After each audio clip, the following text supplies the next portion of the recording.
ये खबर मानव रचना ऑनलाइन द्वारा प्रस्तुत की गई है। आज बात भारत के चीफ ऑफ डिफेंस यानी कि सीडीएस जनरल अनिल चौहान की, जिनका कार्यकाल आज औपचारिक रूप से समाप्त हो गया है। 4 दशकों से ज्यादा तक देश की सेवा करने वाले जनरल चौहान ने वर्दी को अलविदा कहा, लेकिन अपने पीछे सैन्य सुधारों, तीनों सेनाओं के बेहतर तालमेल और कई अहम उपलब्धियों की एक मजबूत विरासत छोड़ गए हैं। नई दिल्ली के साउथ ब्लॉक में 30 मई 2026 को एक भावुक और गौरवपूर्ण माहौल देखने को मिला। देश के सर्वोच्च सैन्य अधिकारी के रूप में अपना कार्यकाल पूरा करने के बाद जनरल अनिल चौहान को भारतीय सेना, नौसेना और वायुसेना की ओर से संयुक्त गार्ड ऑफ ऑनर दिया गया। ये सम्मान सिर्फ एक अधिकारी को नहीं, बल्कि उस सैन्य नेतृत्व को दिया गया जिसने दशकों तक देश की सुरक्षा के लिए काम किया। गार्ड ऑफ ऑनर के दौरान जनरल चौहान ने सलामी ली और अपने सैन्य जीवन की यादों को साझा किया। उन्होंने कहा कि तीनों सेनाओं से एक साथ गार्ड ऑफ ऑनर मिलना उनके लिए गर्व का क्षण है और ये उनके पूरे सैन्य जीवन की सबसे खास यादों में से एक रहेगा। गार्ड ऑफ ऑनर के बाद जनरल चौहान सीधे नेशनल वॉर मेमोरियल पहुंचे, जहां उन्होंने देश के लिए सर्वोच्च बलिदान देने वाले शहीद सैनिकों को श्रद्धांजलि अर्पित की। उन्होंने पुष्प चक्र चढ़ाकर उन वीर जवानों को नमन किया जिन्होंने देश की रक्षा करते हुए अपनी जान कुर्बान कर दी। वो शहीद हो गए।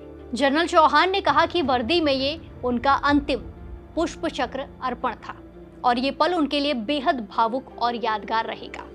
उन्होंने इसे सैनिक जीवन से नागरिक जीवन में प्रवेश का प्रतीक भी बताया। अपने अनुभव साझा करते हुए जनरल चौहान ने साफ कहा, उनका कार्यकाल बेहद संतोषजनक और शानदार रहा है। उन्होंने कहा उन्हें देश, सेना और अपने साथियों की सेवा करने का अवसर मिला, जो उनके लिए सबसे बड़ा सम्मान है।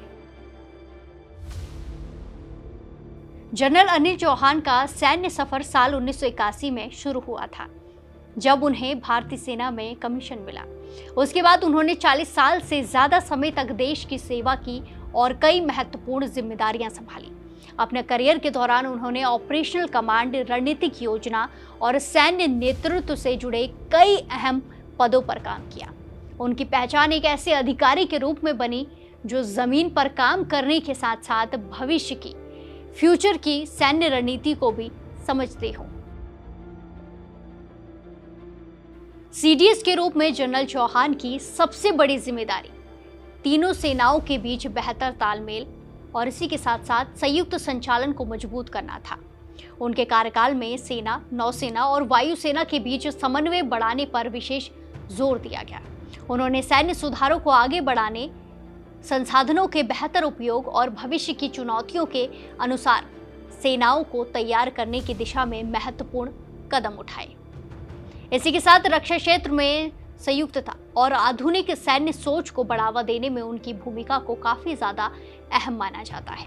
आपको बता दें कि जनरल चौहान का कार्यकाल सितंबर 2025 में बढ़ाया गया था, जिसके बाद वो 30 मई 2026 तक सेवा में बने रहे।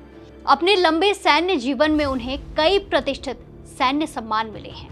इनमें परम विशिष्ट सेवा मेडल, उत्तम युद्ध सेवा मेडल, अति विशिष्ट सेना मेडल और विशिष्ट सेवा मेडल जैसे बड़े सम्मान शामिल हैं। ये सम्मान उनके नेतृत्व, समर्पण और उत्कृष्ट सेवा की कहानी बताते हैं। 4 दशक से ज्यादा समय तक देश की सेवा, अनगिनत जिम्मेदारियां और कई अहम फैसले और तीनों सेनाओं के बीच बेहतर तालमेल की दिशा में लगातार प्रयास। सीडीएस जनरल अनिल चौहान का कार्यकाल भले ही आज समाप्त हो गया, लेकिन भारतीय सशस्त्र बलों में उनके योगदान को लंबे समय तक याद किया जाएगा। फिलहाल के लिए इतना ही। बाकी देश और दुनिया की तमाम खबरों के लिए जुड़े रहिए दैनिक जागरण के साथ। नमस्कार।